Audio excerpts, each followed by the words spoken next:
Quand cela arrivera-t-il et quel sera le signe de ton avènement et de la fin du monde?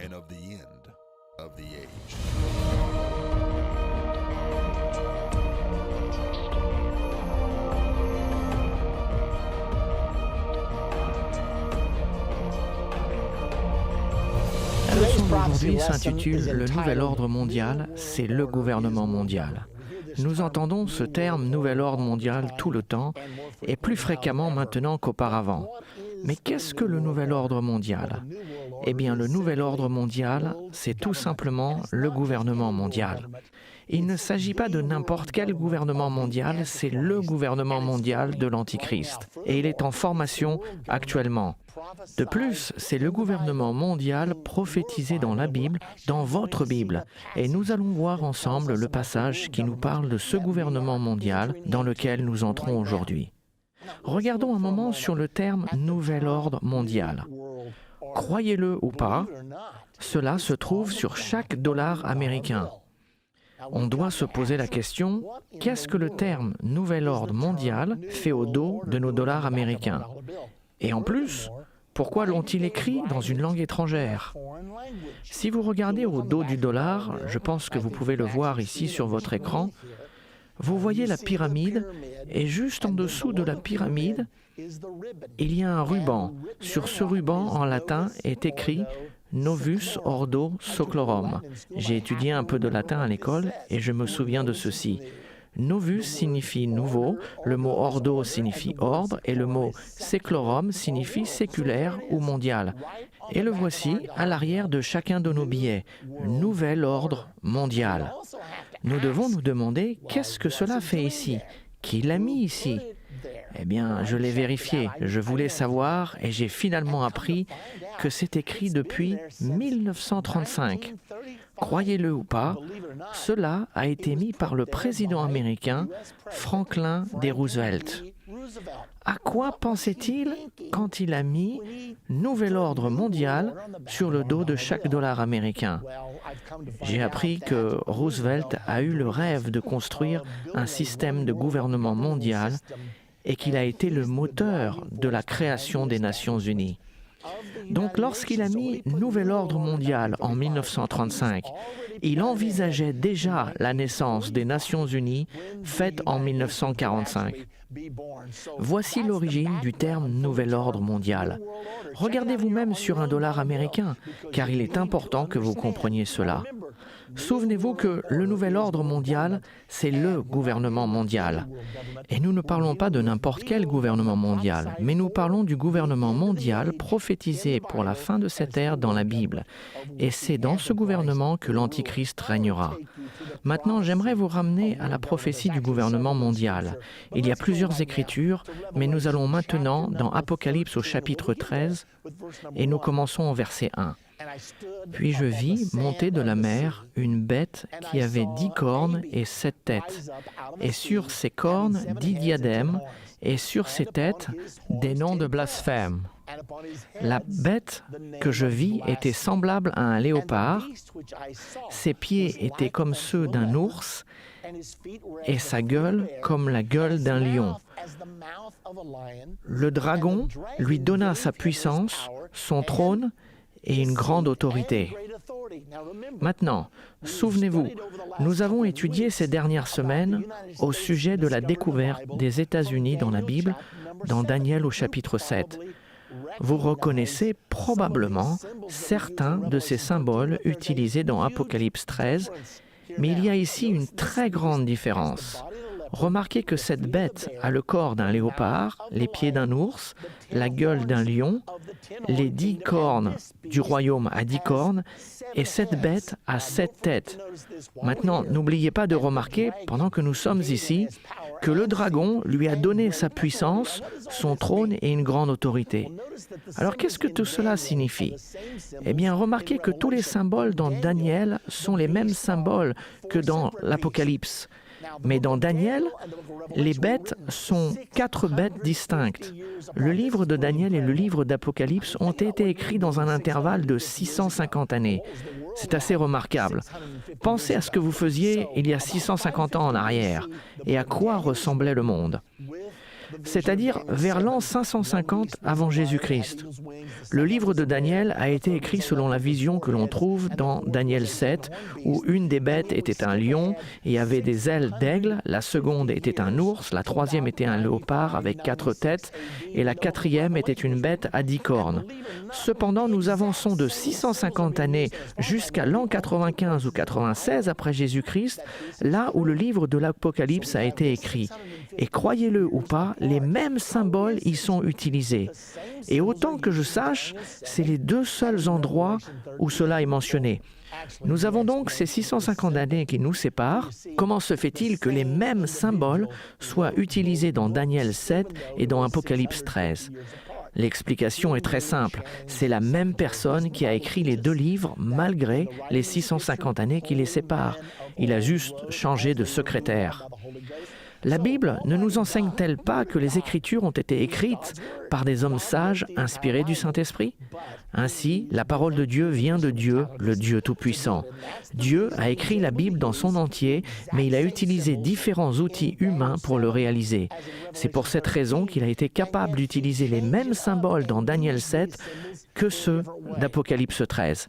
Cependant, il les a un peu changés et a utilisé ces symboles d'une manière différente.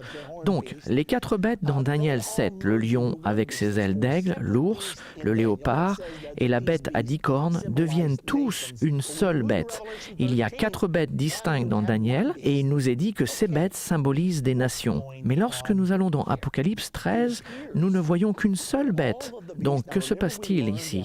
Il semblerait que toutes ces bêtes, et souvenez-vous que nous avons appris que dans les 2 dernières leçons qu'une bête représente un royaume ou une nation, si vous voulez vérifier ceci, retournez dans Daniel 7 au verset 23, où il est dit « La 4e bête, c'est un 4e royaume ou nation. » Nous savons que celles-ci sont des nations et nous avons déjà prouvé que ces nations existeront au moment de l'avènement de Jésus-Christ. Mais maintenant, nous voyons ces nations devenir une seule bête ou un royaume ou une nation. Nous avons donc ici l'image d'un système de gouvernement mondial. Je me souviendrai toujours quand j'ai commencé à voir ceci. Une fois que j'avais compris Daniel 7 et donc compris que le lion était la Grande-Bretagne, que l'ours était la Russie et que le léopard était l'Allemagne et que la bête à 10 cornes était le Saint-Empire romain rétabli, une fois que j'ai compris ces choses-là et que je suis allé dans Apocalypse 13, je me suis dit, que se passe-t-il ici ? Il y avait quelque chose qui manquait. Où sont passées les ailes d'aigle ? Maintenant, les ailes d'aigle ne sont plus là et les 4 ailes d'oiseau sur le dos du léopard ne sont plus là non plus. Qu'est-ce que cela signifie ? Eh bien, je ne suis pas tout à fait certain. Ce que nous savons, c'est que l'aigle est le symbole des États-Unis d'Amérique. Cela signifie-t-il que les États-Unis d'Amérique ont été éliminés ?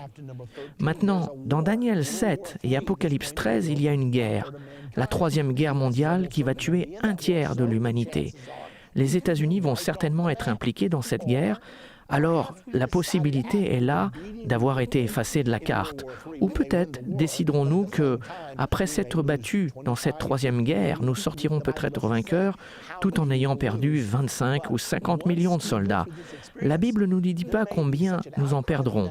Mais une fois que nous aurons passé par cette expérience, il y aura peut-être un cri dans les États-Unis qu'il est temps pour nous de nous occuper de nos propres affaires.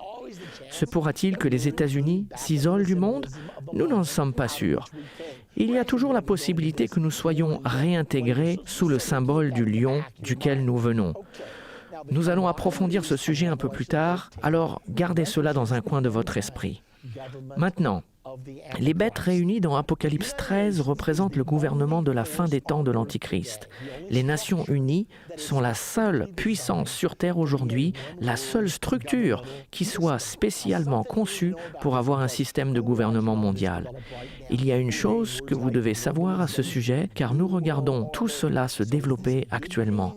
Nous entendons des mots comme mondialisation, nouvel ordre mondial. Alors, est-ce une bonne chose ou est-ce une mauvaise chose ? Qu'est-ce qui est vraiment derrière tout cela ? Apocalypse 13, verset 2, nous dit que le dragon a donné à cette bête son trône, sa puissance et une grande autorité. Qui est le dragon?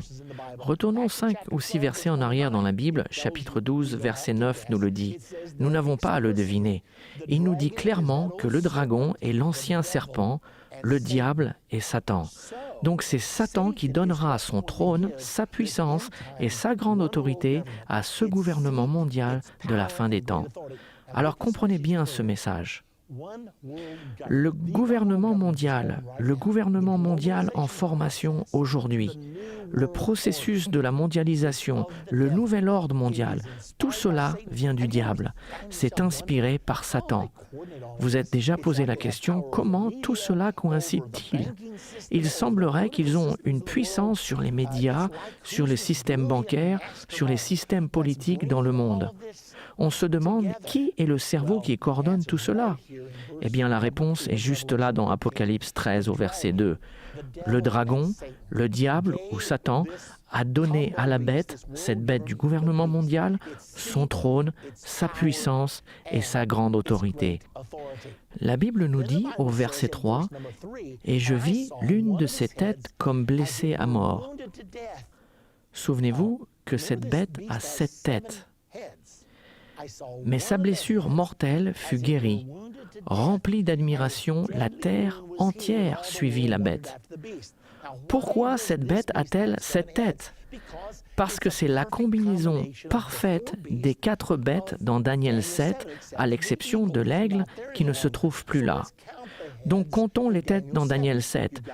Nous en avons une pour le lion, une pour l'ours, 4 pour le léopard et une pour la bête à 10 cornes. 7 têtes. Donc cela nous montre tout simplement que toutes les nations, la Grande-Bretagne, la Russie, l'Allemagne et le Saint-Empire romain rétabli, connu actuellement en tant que l'Union européenne, s'uniront ensemble et toutes ensemble formeront le gouvernement mondial de l'Antichrist de la fin des temps, le nouvel ordre mondial. Maintenant, remarquez ce qui est dit. Cela va devenir très populaire et le monde entier suivra cette bête du nouvel ordre mondial, du gouvernement mondial. La plupart des gens vont penser que c'est l'une des meilleures choses qui ne soit jamais arrivée. Maintenant, une autre chose que nous devons savoir, au chapitre 13 et au verset 5, il est dit « Et il lui fut donné une bouche qui proférait des paroles arrogantes et des blasphèmes. Cette bête à 7 têtes et à 10 cornes recevra une bouche. » Nous savons depuis d'autres écritures que cette bouche sera la bouche de l'Antichrist, le dirigeant mondial qui régnera pour une courte période de temps, juste avant l'avènement de Jésus-Christ et juste avant la bataille d'Armageddon. Notez qu'il est dit juste après dans Apocalypse 13, 5 que la puissance a été donnée à la bête. Et la bouche qui prononçait des paroles arrogantes lui fut donnée d'agir pendant 42 mois. Le règne de l'Antichrist sera donc de 42 mois. Je sais que certaines personnes enseignent que cela durerait 7 ans, mais cela n'est pas un point très important. Mais ici, il est dit qu'il régnera 42 mois. Il est également dit dans 2 Thessaloniciens 2, 3 et 4, l'Antichrist sera révélé quand il s'assiera dans le temple de Dieu, se proclamant lui-même Dieu. La Bible appelle cela l'abomination de la désolation, et Jésus-Christ dit que c'est à ce moment-là que le règne de l'Antichrist commencera. L'abomination de la désolation se produira 42 mois avant la bataille d'Armageddon et l'avènement de Jésus-Christ. Nous avons donc plusieurs vérifications que le règne de l'Antichrist durera 3 ans et demi. Ça ne semble pas très long, mais dans un temps de tyrannie horrible, c'est bien trop long.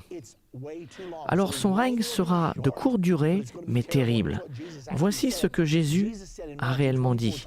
Jésus a dit dans Matthieu 24, 21, « La détresse sera si grande qu'il n'y en aura point eu de pareil. Pensez à cela, pire que l'Holocauste d'Hitler, pire que les croisades du Moyen-Âge, une grande tribulation comme il n'en a jamais eu auparavant, et comme il n'y en aura jamais. » Il y a encore quelque chose que vous devez comprendre. Remarquez que cette bête, dont il est dit qu'elle a 7 têtes, et que sa bouche est comme la bouche d'un lion. Maintenant, qu'est-ce que cela veut dire? Eh bien, nous avons 7 têtes. Une est celle du lion, une est celle de l'ours, 4 sont celles du léopard et une est la bête à 10 cornes. Pourquoi est-ce que ce passage mentionne tout particulièrement que la bête a la bouche d'un lion? Eh bien, l'obstacle primordial d'un gouvernement mondial au travers de l'histoire a toujours été la barrière de la langue. Souvenez-vous, quand le peuple de l'Ancien Testament voulait construire un gouvernement mondial à Babylone, ils ont commencé par construire cette grande tour qui atteindrait le ciel et Dieu les a arrêtés en confondant leur langage. Il a créé différentes langues afin qu'ils ne puissent communiquer et a arrêté ainsi leur intention pour un gouvernement mondial pour lequel Dieu était opposé. Maintenant, à la fin, Dieu va permettre un gouvernement mondial, mais pas avant que l'homme choisi arrive pour le diriger. Souvenez-vous, le pouvoir corrompt, mais un pouvoir absolu corrompt totalement. Tant qu'une personne, autre que le prince de la paix, Jésus-Christ, dirigera un gouvernement mondial, il ramènera des moments de tyrannie horrible. Le pouvoir corrompt, mais un pouvoir absolu corrompt totalement. L'Antichrist finira par être l'individu le plus corrompu qui n'ait jamais régné dans ce monde. Donc, l'Écriture nous dit qu'il y a 7 têtes. Il nous est dit très clairement que l'une d'entre elles est celle d'un lion, mais que la bouche de cette bête du gouvernement mondial sera la bouche d'un lion. Qu'est-ce que cela signifie pour vous? Vous savez, nous sommes en train de voir toutes ces choses arriver. Le processus de la mondialisation, le nouvel ordre mondial, est démontré dans Apocalypse 13. Donc, pourquoi nous est-il dit que la bouche de la bête du gouvernement mondial sera la bouche d'un lion? Parce qu'il a été décidé que l'anglais serait la langue internationale de ce nouvel ordre mondial. Savez-vous que tous les pilotes voyageant sur les vols internationaux sont obligés de parler anglais et que les standardistes traitant des appels internationaux doivent parler anglais? Quand Kofi Annan était secrétaire général de l'ONU, il a dit « La communauté mondiale a décidé que l'anglais serait la langue internationale. » Et bien sûr, c'est aussi la langue de l'Internet. Donc la Bible nous dit, souvenez-vous, que cela a été écrit 2000 ans en arrière. Mais le Dieu Tout-Puissant, qui a écrit tout cela, savait quel serait le langage du gouvernement mondial de la fin des temps. Ceci doit nous faire réfléchir. Quand vous réalisez combien Dieu connaît toutes choses et comment il les connaît bien à l'avance, cela ne devrait pas réellement nous surprendre car la Bible ne nous enseigne-t-elle pas qu'il connaît le nombre de cheveux sur notre tête, qu'il connaît nos hauts, nos bas et que le Dieu Tout-Puissant a dit que la langue internationale de la fin des temps serait celle de la bouche d'un lion. Le lion, c'est l'Angleterre ou l'anglais. Et c'est exactement ce qui s'est passé. Alors que l'on continue, regardons les Nations Unies. Elle est actuellement la seule structure capable de recevoir un gouvernement mondial. Posons-nous donc cette question. D'où viennent les Nations Unies? Quelle est son origine? Savez-vous où elle se situe? C'est étonnant, mais dans les conférences que je donne au travers des États-Unis, je pose cette question. Est-ce que quelqu'un connaît où se trouve le siège social des Nations Unies? Pouvez-vous croire que seulement 10 à 15% des gens le savent, tellement nous sommes occupés par d'autres choses? Donc, d'où viennent-elles? C'est une ancienne idée qui s'est réalisée récemment. Il y a longtemps, pendant la Première Guerre mondiale, c'était la pire des guerres que le monde n'ait jamais connue. Elle était appelée la Grande Guerre. 8,2 millions sont morts. Avant celle-ci, il n'y a jamais eu de guerre avec plus d'1 million de morts. La Première Guerre mondiale, 8,2 millions de morts. Le monde a dit « plus jamais ça ». Il faut que l'on trouve un moyen d'établir des structures de sécurité mondiale pour éviter que cela ne se reproduise à nouveau. Alors, ils ont mis en place ce que l'on appelle la Ligue des Nations. Le président américain, Woodrow Wilson, a présenté cette idée. Mais plusieurs dans nos congrès ont dit « Attendez un peu, nous ne voulons pas aller dans cette direction. Nous ne voulons pas faire partie d'un gouvernement mondial. Nous ne voulons pas abandonner la souveraineté américaine. » Et ils ont voté contre cette idée. Puisque Wilson n'a pas réussi à convaincre son propre gouvernement à accepter l'idée de la Ligue des Nations, celle-ci s'est rapidement démantelée et est tombée dans l'oubli. Eh bien, 20 ans plus tard, voici la Deuxième Guerre mondiale. Et cette fois-ci, nous n'avons pas 8,2 millions de morts, mais 52 millions. Mettez bien cela dans votre esprit. Pouvez-vous imaginer, pendant 6000 ans d'histoire humaine, il n'y a eu aucune guerre de plus d'1 million de morts. Et nous arrivons à l'ère de la découverte du XXe siècle, et nous avons la Première Guerre mondiale avec 8,2 millions de morts, et la Deuxième Guerre mondiale avec 52 millions de morts. À la fin de la Deuxième Guerre mondiale, le cri pour la sécurité mondiale résonnait plus fort que jamais. Et Franklin D. Roosevelt y croyait bien avant, car il avait déjà fait mettre en 1935 le terme « nouvel ordre mondial » à l'arrière de chaque dollar américain. Donc il était prêt, il était préparé pour cela. Souvenons-nous de ce qui s'est réellement passé après la Deuxième Guerre mondiale. L'Europe s'est unifiée. Adolf Hitler a déclenché ce conflit horrible sur l'Europe, sur Staline, Churchill et Roosevelt. Staline étant la tête de l'Union soviétique, Churchill la tête de la Grande-Bretagne et Franklin D. Roosevelt le président des États-Unis. Ils se sont réunis à Yalta. La guerre était sur le point de s'achever, divisant l'Europe. Mais à ce moment-là, Franklin D. Roosevelt était sur le point de mourir. Il est d'ailleurs mort 10 semaines plus tard. Par conséquent, il s'appuyait fortement sur ce jeune diplomate qui dirigeait la majeure partie des négociations pour Roosevelt. Il était à Roosevelt ce que Henry Kissinger est devenu pour le président Nixon. Il était le négociateur pour les États-Unis d'Amérique et il a perçu l'imagination de Staline, de Churchill et de Roosevelt qui l'ont convaincu d'écrire cette nouvelle charte, cette structure de gouvernement mondial appelé les Nations Unies. Réunissons toutes les nations du monde. C'est tout simplement ce qu'ils voulaient dire. Ils n'ont rien caché, ils ont transcrit exactement ce qu'ils ont dit. Ayons des Nations Unies, à la place d'avoir les États-Unis d'Amérique, créons les Nations Unies du monde. Donc, ils ont convaincu ce brillant jeune homme d'écrire une charte pour les Nations Unies. Ensuite, il est devenu secrétaire général à la conférence pour la création des Nations Unies en 1945. Mais il y a eu un grand problème. 3 ans plus tard, il a été condamné pour mensonge et espionnage pour l'URSS et a été emprisonné aux États-Unis. Maintenant, pouvez-vous imaginer? Il était le bras droit de Franklin D. Roosevelt. Il était celui qui réalisait les négociations pour diviser l'Europe. Et quand tout cela s'est passé, les gens se sont mis à murmurer aux États-Unis. Pourquoi l'URSS occupe-t-elle toute l'Europe de l'Est? Elle contrôlait l'Allemagne de l'Est, la Roumanie, la Yougoslavie et tous les pays de l'Est, la Pologne, la Tchécoslovaquie, et les gens murmuraient, jusqu'au point où tout le monde était tellement fatigué de se battre qu'ils ont dit « peu importe, ça sera comme ça sera ». Eh bien, ce n'est pas si étonnant que l'Union soviétique ait tant reçu à Yalta. Car si vous avez votre homme qui dirige les deux côtés de la négociation, il est évident que vous obtiendrez faveur. Voilà ce qui s'est réellement passé avec M. Alger Hiss. Si vous voulez en savoir davantage sur son sujet, il y a plusieurs livres écrits sur lui. Certains sont vrais et d'autres le sont un peu moins. Cependant, il a été en prison car il a été prouvé qu'il a menti au sujet des activités d'espionnage. Il n'est pas allé en prison pour espionnage car il y avait prescription, mais ils étaient si déterminés à le ramener en justice qu'ils l'ont mis en prison pour faux témoignages. Maintenant, quand M. Hiss a dessiné les Nations Unies, il les a dessinées pour être une union mondiale de républiques socialistes. Si vous ne le croyez pas, regardez plutôt ici. Nous avons l'emblème de l'Union soviétique. C'est un globe avec 2 gerbes de blé, un marteau et une faucille superposés sur le globe. L'emblème des Nations Unies est un globe avec 2 branches d'olivier qui ressemblent étrangement aux 2 gerbes de blé. Par contre, il n'y a ni marteau ni faucille. Cela aurait paru un peu trop évident en 1945. Il les a donc laissés pour plus tard.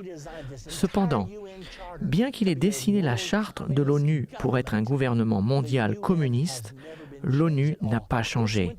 Hiss est allé en prison, mais les Nations Unies ont continué à être la structure du système d'un gouvernement mondial. Quand nous allons entamer notre prochaine partie, nous parlerons au sujet de la blessure mortelle. Que s'est-il passé aux Nations Unies? Et que veut dire la Bible quand elle dit « Et je vis l'une de ses 7 têtes comme blessée à mort, mais sa blessure mortelle fut guérie. Remplie d'admiration, la terre entière suivit la bête. » Nous allons identifier laquelle de ces 7 têtes. Maintenant, souvenez-vous qu'il ne nous est pas dit que l'Antichrist a été tué, ni qu'il a reçu une blessure mortelle. Il est dit qu'une des 7 têtes de cette nouvelle bête du gouvernement mondial a été blessée à mort, et que sa blessure mortelle fut guérie. Nous allons donc découvrir laquelle des 7 têtes de cette bête du gouvernement mondial a été blessée. Vous allez être stupéfait quand vous découvrirez comment la blessure a été guérie et que le résultat est le nouvel ordre mondial, ce gouvernement mondial qui a été prophétisé dans la Bible. Alors, ne ratez pas notre prochaine partie de comprendre la fin des temps. Il vous est nécessaire de comprendre cela car vous vivez ces choses en ce moment.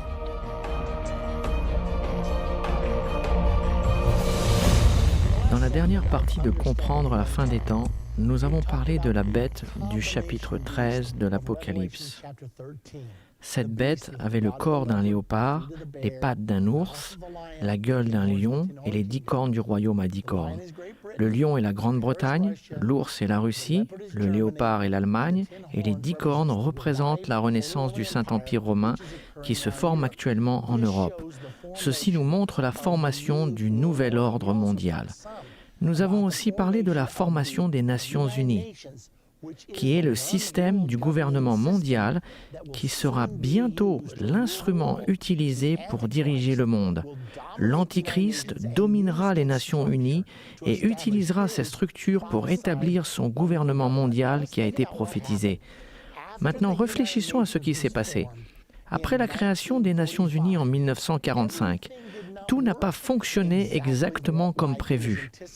Ce qui s'est produit, c'est que l'Union soviétique avait tellement reçu de l'Europe à la suite de Yalta et à la suite d'Alger-Is qu'il y eut beaucoup de tensions.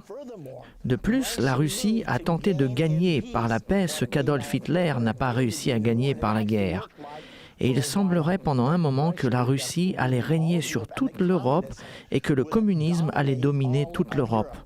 Afin d'éviter ceci, les États-Unis d'Amérique ont mené les puissances occidentales à joindre l'OTAN, l'Organisation du traité de l'Atlantique Nord.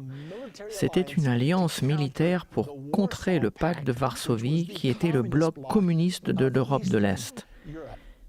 Eh bien, les Nations Unies sont devenues maintenant très inefficaces en raison de la guerre froide. Voici ce qui s'est réellement passé. Les États-Unis avaient reçu le droit de veto à la formation des Nations Unies. Les membres du Congrès n'avaient pas consenti à approuver une structure d'un gouvernement mondial à moins que les États-Unis aient le droit de veto absolu. Quand les États-Unis ont obtenu le droit de veto, la Grande-Bretagne, la France, la Chine, l'URSS ont voulu également leur droit de veto. Toutes les nations vainqueurs de la Deuxième Guerre mondiale ont reçu leur droit de veto. Elles ont formé ce que l'on appelle les 5 grands, les 5 membres permanents du Conseil de sécurité de l'ONU, et c'est là où se trouve le vrai pouvoir. Ainsi, elles peuvent utiliser leur veto sur presque tout ce que cette structure du gouvernement mondial déciderait de faire. C'est la raison pour laquelle ils ont réussi à avoir l'approbation du Congrès. Sans cette concession, ce ne serait pas arrivé. Remarquez ici dans Apocalypse 13 au verset 3. « Et je vis l'une de ces têtes comme blessée à mort. » Nous avons parlé des 7 têtes, une tête pour le lion, une tête pour l'ours, 4 pour le léopard et une pour la bête à 10 cornes. Cette écriture intéressante du verset 3, « Et je vis l'une de ces têtes comme blessée à mort, mais sa blessure mortelle fut guérie. Remplie d'admiration, la terre entière suivit la bête. » Souvenez-vous bien de ceci. Il n'est pas dit que la bête a été tuée. Il n'est pas dit que l'Antichrist a été tué et qu'il est ressuscité. Il est dit qu'une des 7 têtes a été blessée à mort. Il est impossible de savoir laquelle des têtes ou ce que cette blessure mortelle signifie vraiment sans savoir ce que représentent les têtes. Retournons en arrière et récapitulons. Rappelez-vous, toutes les têtes de Daniel 7 se sont retrouvées ici. Il y avait 7 têtes dans Daniel 7 et toutes ont été ramenées dans cette nouvelle bête, la bête du gouvernement mondial de l'Apocalypse 13. Nous avons donc une tête pour le lion, une pour l'ours, 4 pour le léopard et une pour la bête à 10 cornes. Donc quelle tête a été blessée à mort ? Après la Deuxième Guerre mondiale, les Alliés s'étaient réunis, la Russie, la Grande-Bretagne et Franklin D. Roosevelt.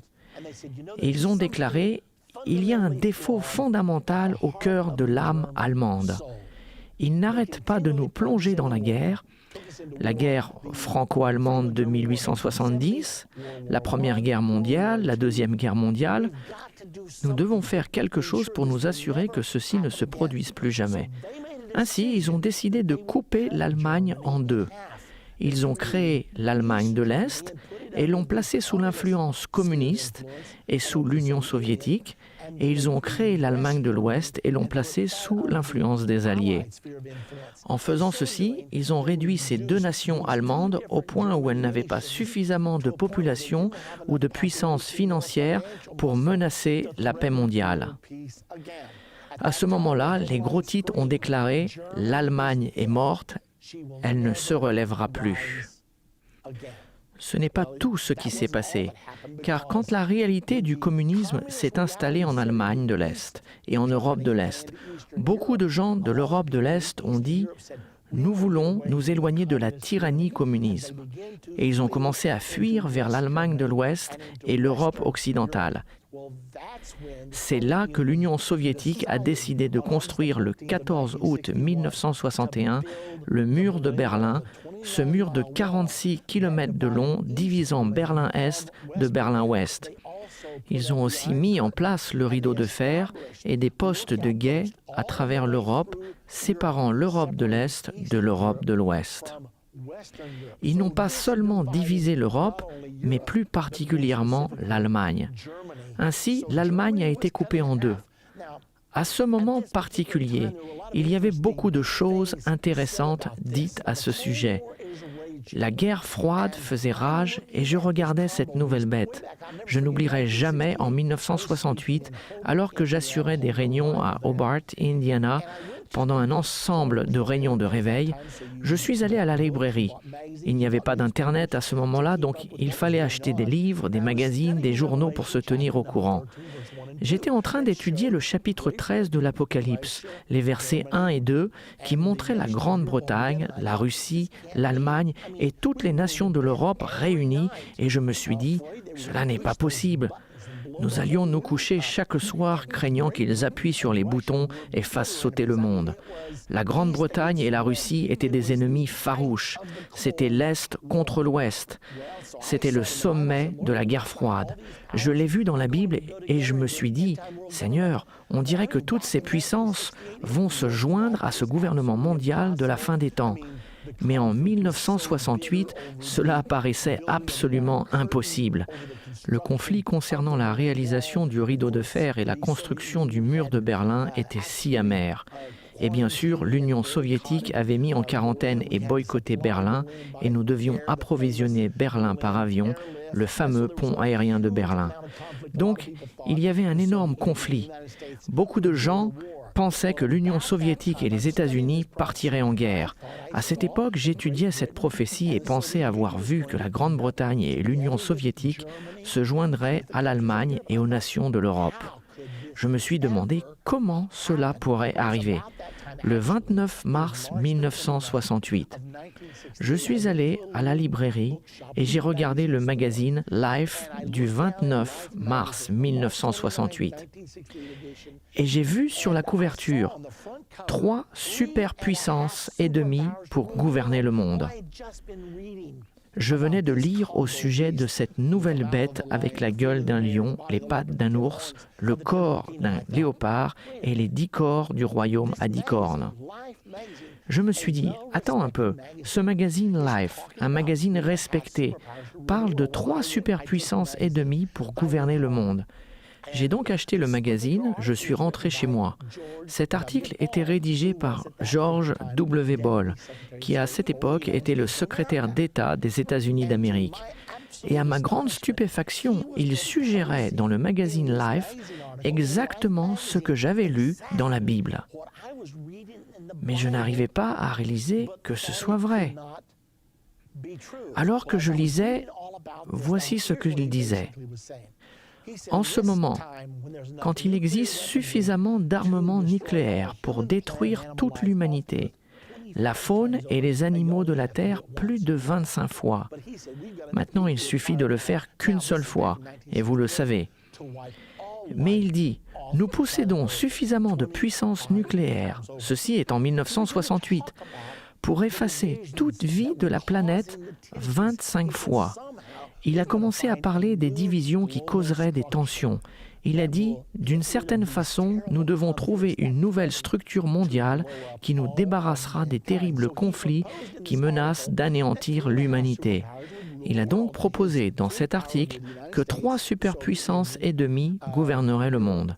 Et ces 3 puissances étaient les États-Unis, l'Union soviétique, l'Union européenne et la demi-puissance était le Japon. Il a dit, si ces 4 puissances s'unissent, elles pourront assurer que les frontières restent en place. Nous ne tolérerons pas qu'une frontière soit encore déplacée et nous ne laisserons pas de petites puissances de 3e classe entraîner les 2 superpuissances nucléaires dans un conflit qui menacerait de détruire le monde. Alors que je lisais cet article, je me suis dit que ceci était pratiquement ce que j'avais vu dans la prophétie de la Bible, mais que cela ne pouvait pas être vrai. Il avait une section spéciale sur l'Allemagne et il a parlé de la division de l'Europe, le rideau de fer et plus particulièrement de la division de l'Allemagne et du mur de Berlin. Et à la page 89, il a dit la blessure, là où la division s'infecte comme une blessure faite par un couteau rouillé, celle-ci doit guérir un jour. J'ai pensé à cette écriture, l'une des têtes, la tête et le 3e Reich. Nous avons le 1er Reich, le 2e Reich et le 3e Reich, et maintenant le 4e Reich qui est en train de s'élever. Nous savons qu'une bête dans les prophéties bibliques représente une nation ou un royaume. Plusieurs têtes sur une bête représentent le nombre de fois que le royaume s'élèvera et tombera. Et j'ai pensé que si la 3e tête était celle qui avait été divisée quand le 3e Reich d'Hitler fut coupé en 2, quand la blessure mortelle sera guérie, cela causera au monde entier d'admirer la bête du gouvernement mondial. Et c'est alors que j'ai réalisé que le mur de Berlin allait jouer un rôle très important et que le mur de Berlin devait tomber. J'ai commencé à enseigner cela en 1968, que le mur de Berlin tomberait. Et que quand cela arriverait, ce serait le commencement du nouvel ordre mondial. J'ai publié mon premier livre, Un message pour le président, et j'ai écrit tout ce que je vous dis maintenant dans ce premier livre. J'ai déclaré que le mur de Berlin tomberait, c'était en 1986. Personne ne pensait que le mur de Berlin allait tomber. Mais 3 années plus tard, le 9 novembre 1989, il est effectivement tombé. Comment est-ce que j'ai su tout ceci? Grâce aux prophéties de la Bible. Maintenant, laissez-moi vous montrer d'autres citations. Le 14 août 1986, dans le journal USA Today, il a été déclaré dans cet article. C'était la commémoration du 25e anniversaire de la construction du mur de Berlin. Et le titre était « Mur de Berlin. L'Ouest est sombre, l'Est est en fête ». Mercredi, le 25e anniversaire du mur de Berlin a célébré son rôle unique, symbolisant les différences Est-Ouest, les briques et le mortier de la propagande des 46 km qui ne guériront jamais. Je l'ai lu et je me suis dit, on dirait qu'il s'agit des 3 superpuissances et demie pour gouverner le monde. La blessure mortelle qui ne guérit pas, la blessure du couteau rouillé qui ne guérit pas, et les voici se référant à la division de l'Allemagne et du mur de Berlin une fois de plus, et répétant que c'est une blessure. Et la Bible indique qu'une des têtes était blessée à mort. Souvenez-vous de l'article du magazine Life du 29 mars 1968, c'est exactement ce qu'ils avaient dit. Chaque côté peut se permettre de donner suffisamment de liberté à l'autre, à l'extérieur de l'Europe, là où la division qui s'infecte comme une blessure de couteau rouillé doit un jour guérir. Puis, le Dayton Daily News a dit le 20 avril 1989, « Nous sommes maintenant très proches de la chute du mur de Berlin. Mikhail Gorbatchev avait surgi sur la scène mondiale en 1985, il avait capturé l'imagination du monde, il parlait de la liberté pour tous, nous ne savions pas s'il fallait le croire ou pas, et finalement l'article du Dayton Daily News a dit ceci, Gorbatchev doit maintenant faire tomber le mur. Mikhail Gorbatchev s'est mis le dos au mur. S'il est sérieux, il doit démolir le mur de Berlin. Ainsi donc, toute l'attention du monde était concentrée sur le mur de Berlin. Je ne peux pas vous décrire ce que cela signifiait pour moi. Le 9 novembre 1989, à cette époque, mon livre était partout dans l'Amérique et dans le monde, déclarant que le mur de Berlin allait tomber et que les deux Allemagnes seraient réunifiées. Et je n'étais même pas anxieux car je savais que c'était dans la Bible. En même temps, je recevais beaucoup de plaisanteries de toutes sortes. Cependant, je n'oublierai jamais le jour où ce mur tomba, le 9 novembre 1989. L'expérience fut incroyable. Les gens dansaient sur le mur, ils avaient cassé des morceaux du mur. Les gens sous l'esclavage de l'Europe de l'Est communiste traversaient la frontière en masse. Ceux de l'Allemagne de l'Ouest les avaient accueillis et leur avaient donné à chacun $600 à dépenser. Ils faisaient la fête, ils klaxonnaient. Ce fut un moment incroyable. Le magazine Time a sorti un article dans son édition du 20 novembre 1989 qui portait le titre « Mur de la honte, 1961-1989 ». Ce fut l'évidence la plus palpable d'une profonde blessure dans la civilisation européenne qui est finalement partie. Il y a 2000 ans, dans la prophétie de l'Apocalypse 13, la Bible appelle la division de la troisième tête du léopard la blessure qui ne guérit pas. C'est une blessure mortelle, mais la blessure mortelle fut guérie. Maintenant, que s'est-il passé quand la blessure mortelle fut guérie ? J'avais souligné dans mon livre que lorsque la blessure mortelle serait guérie, quand le mur de Berlin tomberait, que cela donnerait naissance au nouvel ordre mondial. Je n'avais pas pensé que cela arriverait si vite. Néanmoins, 20 jours après la chute du mur de Berlin, Mikhail Gorbatchev, George Herbert Walker Bush et le pape Jean-Paul II se sont rencontrés à Malte. À la fin des sommets, le 1er décembre 1989, ils annoncèrent la naissance du nouvel ordre mondial. Mon téléphone n'arrêtait pas de sonner. Comment le saviez-vous? Où le trouve-t-on dans la Bible? Que va-t-il se passer maintenant? Je devais juste leur dire que je le savais, car je l'avais vu dans ma Bible. Les prophéties ne sont-elles pas étonnantes? C'est étonnant ce que nous pouvons réellement voir quand nous réalisons ce que Dieu nous a donné de pouvoir comprendre.